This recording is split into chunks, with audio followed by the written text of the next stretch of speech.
Okay, so you want to talk about unsettling. Mm-hmm. Imagine a world where the stars are breathtakingly clear every night because something made the air, like, too clean, you know? Yeah. That's the creepy beauty of 2035, this online serial we're diving into. Right. Specifically, Chapter 2, Okay. where things get intense. Yeah, and the author who goes by the Appalachian Gorilla, he doesn't ease us in at all. Oh, We're yeah. thrown right into the action Yeah. with our main character, Tom, sitting by a campfire Yeah. under these, hypervisible stars. Right, which, side note, is our first clue that this isn't our 2035. Wow. And Tom, he's not messing around. No. This is a guy who'd survive an apocalypse with a smile and a homemade spear. Totally. We even meet him as he's casually, like, skinning and cooking a groundhog. It's almost jarring how matter-of-factly Tom approaches, survival. I know. You get the sense this isn't some, weekend warrior playing at being rugged. Right. This is his life now, and he's adapted to a level most of us can't even imagine.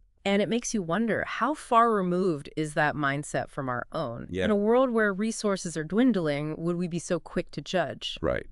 But back to the story, it's not just Tom. He's with his buddy, Mikey, Okay. and they're guarding something. Though from what, we don't know yet. It's a great example of what we call subtle world building. Okay. The author drops hints instead of info dumping. Mm-hmm. Like we hear about escapees, but not who they are or what they're escaping. Right. Then there are the bugmen. Yikes, yeah. Talk about loaded language. Before we even meet them, that term paints them as the enemy. Something less than human. Exactly.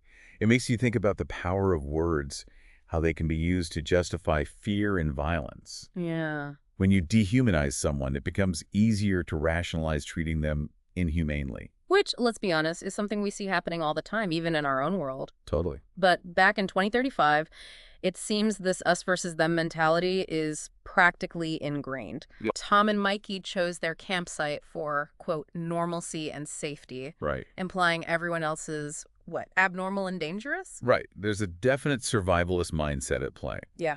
And in a world that's already gone to hell, you have to wonder, what lines are people willing to cross to maintain a sense of order? Right. It's easy to say we'd never be that extreme, but this story makes you really confront that question. It's like holding up a dark mirror to ourselves. But here's where things take a really interesting turn. Tom and Mikey have this surprisingly deep conversation about faith, free will, even if their reality is a simulation. Oh, wow. It's true. Yeah. You wouldn't expect these, hardened survivors to be pondering the meaning of life. Right. But I think that's what makes the story so compelling. Yeah. It doesn't offer easy answers. Right. Or, paint its characters as purely good or evil. Mm-hmm. They're complex. Yeah. Grappling with, huge questions, just like we are. And for Tom, those questions seem to boil down to a pretty bleak worldview. Yeah. He calls life a transaction. Right. Even love. Wow. It's like, in this new world, vulnerability is a liability he can't afford. Exactly. It reveals a lot about his, coping mechanism. Yeah. In a world where trust is rare. Right. And resources even rare. Sure. Maybe that kind of transactional thinking is the only way he knows how to survive. Which makes you wonder, does it have to come to that? Right. Is that level of detachment the price of survival in a crisis? It's a question the story never fully answers. Right. And I think that's intentional. Okay. It's meant to make us confront that darkness within ourselves. Yeah. That potential for ruthlessness in the face of, extreme circumstances. And nowhere is that darkness more apparent than in the encounter with the man in the jumpsuit. Oh, yeah. The way it escalates so quickly, the uncertainty about who this guy even is. Yeah. And then the chillingly casual way Tom and Mikey get rid of the body. It's brutal. No question. Yeah. And it throws into sharp relief the kind of people Tom and Mikey have become in this new world. Remember, Tom wasn't even sure if the man was a threat. Right. But he shot him anyway.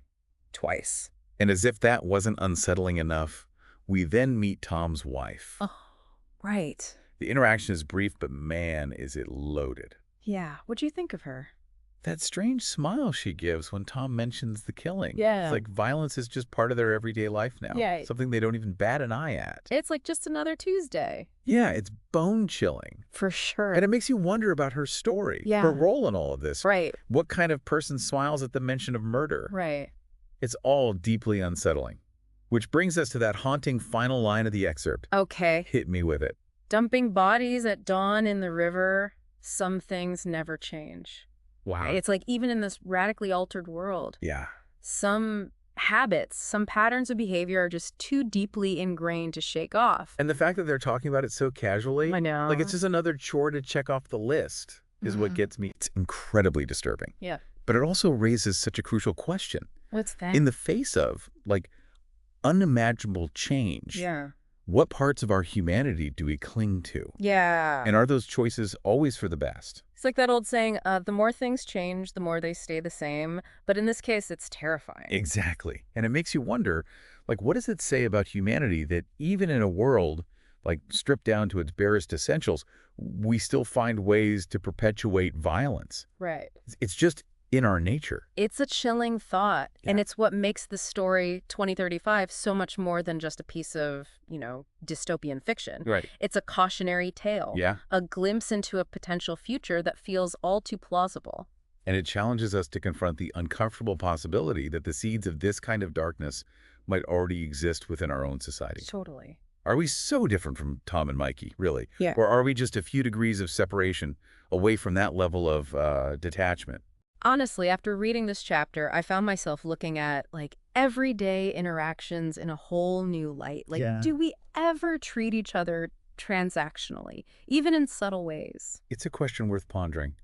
And it speaks Hmm. to the power of fiction to make us question our assumptions, Right. our values, Yeah. even our own humanity. Exactly. Because in the end, 2035 isn't just about surviving a dystopian future. Right. It's about confronting the darkness within ourselves Hmm.